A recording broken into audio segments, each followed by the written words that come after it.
découvre pas aujourd'hui que la majorité qu'on a qualifiée parfois majorité de la Startup Nation ait des yeux de chimène pour des sociétés comme Airbnb et veuille avoir une attitude de bisounours avec une société qui l'est en aucune manière. Airbnb est un fraudeur fiscal, d'ores et déjà, et je ne vois pas quelles sont les mesures prises par ce gouvernement pour obliger Airbnb à payer ses impôts comme il devrait le faire en France.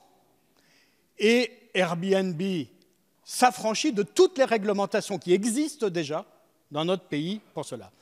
Et vous voulez essayer de vous accommoder. Non, on ne s'accommode pas avec les fraudeurs, on ne s'accommode pas avec les tricheurs, on ne s'accommode pas avec ceux qui mettent à genoux une industrie aussi importante que l'hôtellerie et la restauration, surtout à quelques années des Jeux Olympiques. Alors,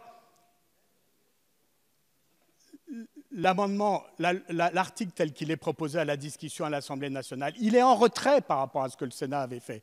Parce que le Sénat, il permettait, pas seulement à Paris, mais partout en France où ça se pose, il permettait aux maires, en fonction des réalités locales, et ça n'existe pas qu'à Paris, ça a été dit, de pouvoir accommoder la réglementation sur la durée des locations entre 120 jours, en dessous de 120 jours si c'était nécessaire. Ça c'est la démocratie, ça c'est le pragmatisme, et ça permet d'être...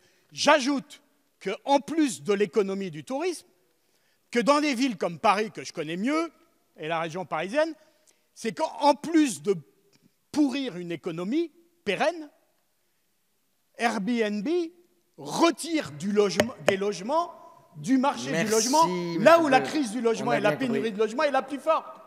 Donc ne dites pas que vous voulez régler la crise du logement en laissant Airbnb le renard dans le poulailler. Alors, la parole est à M. Villani pour le 1512. Merci. Alors nous allons procéder au vote sur l'ensemble de ces amendements en discussion commune. Je vous rappelle qu'ils ont fait l'objet d'un avis défavorable de la Commission et du gouvernement.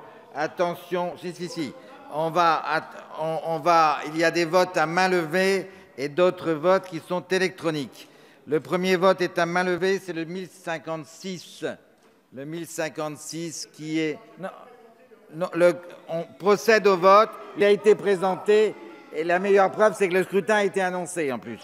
Tout à fait. Il a été parfaitement présenté. On procède au vote, vous demanderez la suspension de séance après. Le 1056 qui est pour l'adoption du 1056. Qui est contre? Nous sommes en phase de vote, mon cher collègue. Le 1059 qui est pour? Qui est contre? Rejeté. Maintenant, nous allons procéder à des votes électroniques sur le 408.